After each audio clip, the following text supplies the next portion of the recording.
Hey everybody, how's it going? Chris here. So this video is going to be a response to Dr. Comics contest.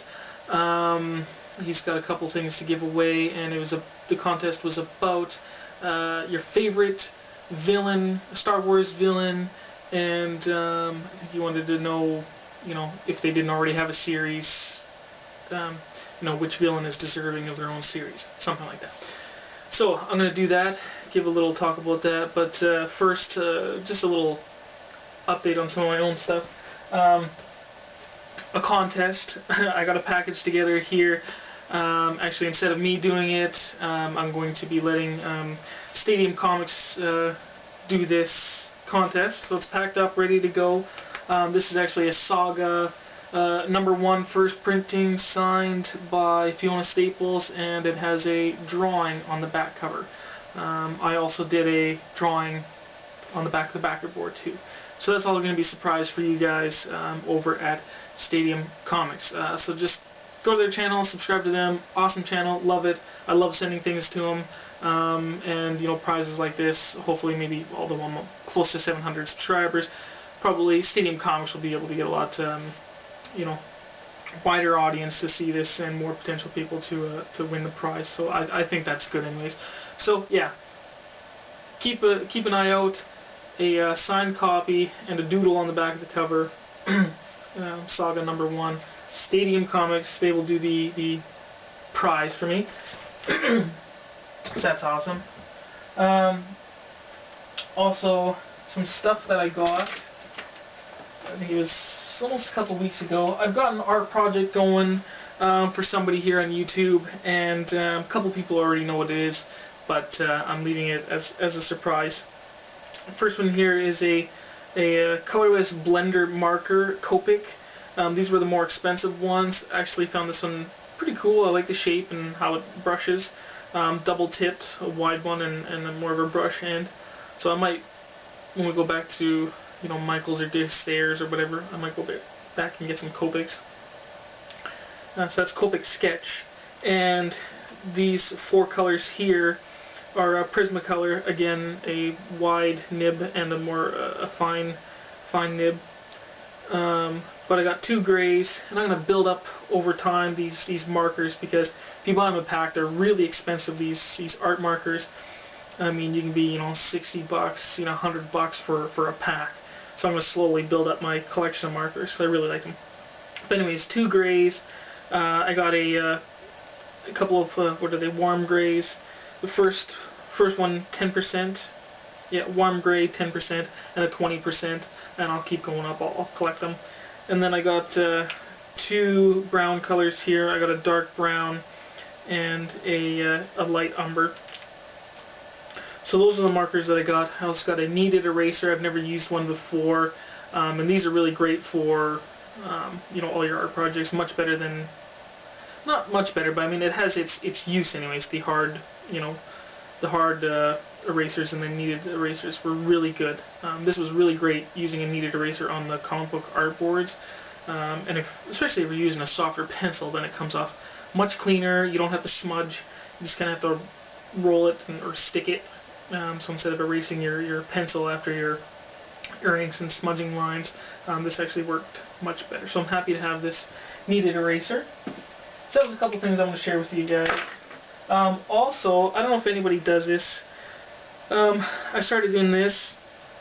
A lot of people will put a piece of paper underneath their art project, or underneath their palm, so again the warmth of their hand and the sweat and stuff doesn't smudge. So I decided to do this, and with the comic book art boards it was actually working well. Got one of those 99-cent gloves, cut all the fingers out, just left the pinky. So this works well, when I'm putting it on the page, and of course nothing transfers or whatever. And if I want to, after I'm done erasing or something, and easy to wipe away stuff too. But I kind of like this. I wonder if anybody else has ever thought of it or ever done it, because so far this works good when I'm doing my art projects. So yeah, I want to share that with you guys. Now we'll get on to my entry into the Dr. Comics Star Wars Villain Contest.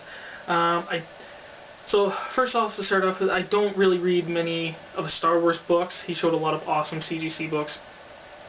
I'm, I don't know, not the biggest Star Wars fan, but I really do like it. I mean, I have all the movies. I don't have a lot of collectibles or anything like that, but the movies. That's mainly the history that I know is from the movies. Now, my favorite villain, and I'm going to say besides Darth Vader, because Darth Vader is the most classic, just awesome, iconic villain / Star Wars villain ever. So besides Darth Vader, because he's really awesome, my favorite villain would be Darth Maul. I think I really like the character. In the Star Wars movie, Ray Park portraying Darth Maul, he's just a super badass ninja, you know, space ninja Jedi.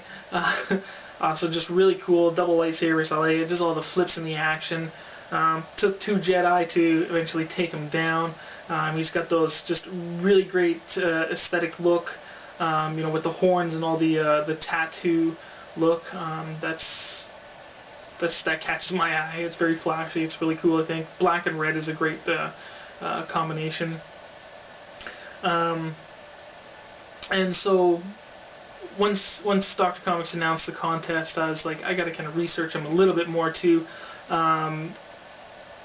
He, I think, is deserving of his own comic book series, which he does. I think it's just another mini trade, which I found out after reading this Star Wars book, Sam Wessel, that Captain Strangelove gave to me quite a while. I finished the book quite a while ago, but it was good. I liked it. I enjoyed it. But there's a thing in the back here showing you other little trades, and there is a Darth Maul trade there.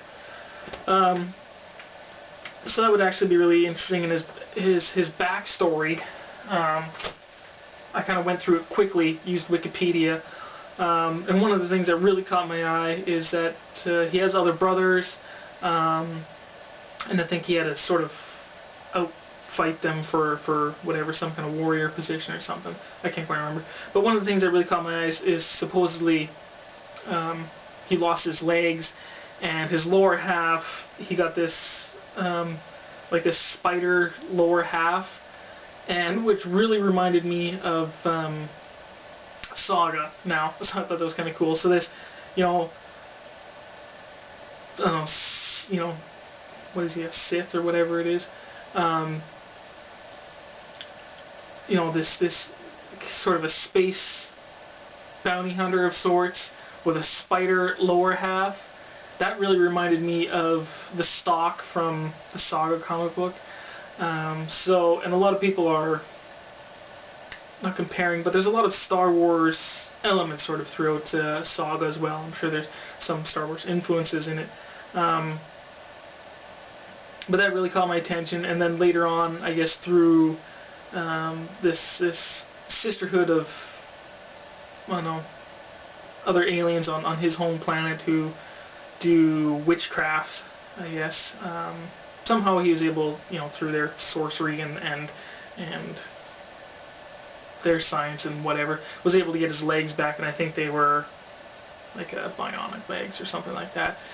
So that particular part of his past really kind of caught me, and would be interested to read some of that. So I guess when you get to the Star Wars movie, apparently when he got cut in half, that was just, you know, his bionic legs or whatever. Wonder if he'd be able to survive it if they just cut him off a little lower or something, and then, you know, fall down so it wouldn't actually, yeah, I don't know. I'm just mumbling now.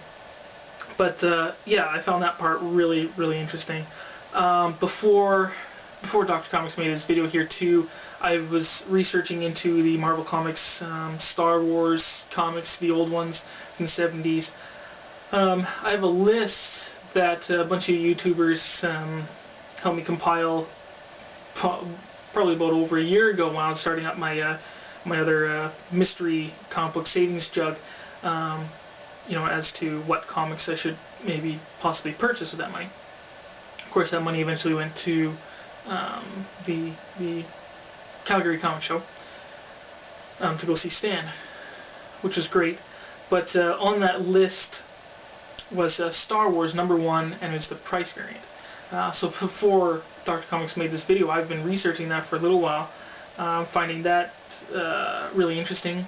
And the price variant, a 35-cent price variant, which can go for, you know, over $1,000 now in the right condition, was really cool.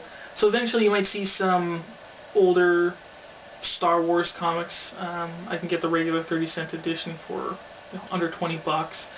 But I think there was also some special Marvel Treasury editions, which I think might be even cooler to get. I mean, comparatively, I mean, between your regular 30-cent edition and your Treasury edition, I think that might be pretty cool, especially if it's printed on the same, you know, form of paper or whatever. I really like that, but just blown up. That might be cool. So yeah, you'll probably see some of those in the future. So yeah, I'd say that's my entry into Dr. Comics Star Wars Favorite Villain Contest. And just before I go here, I got some comic books off in the corner there that I'm going to show you guys on CCC, because I actually just had a contest over there, kind of a semi-official, haven't even quite figured out the full prize yet. But I believe I do have a winner. Somebody on there did guess all 3 issues that I got. It was a guessing game that I bought some mystery comics of sorts, and from 1982, which was the year of my birth. And if you guessed all 3 that I purchased, you'd win something. So I believe I do have a winner, and I will be doing that video over on CCC, revealing the comics, giving my little, you know, spew about them, announcing the winner, and then we'll figure out a prize. So yeah, a lot of contest stuff crammed into this video. Okay, so that's that. That's my entry. There's my updates and contest stuff, blah blah blah. And I'll see you guys all later. Bye.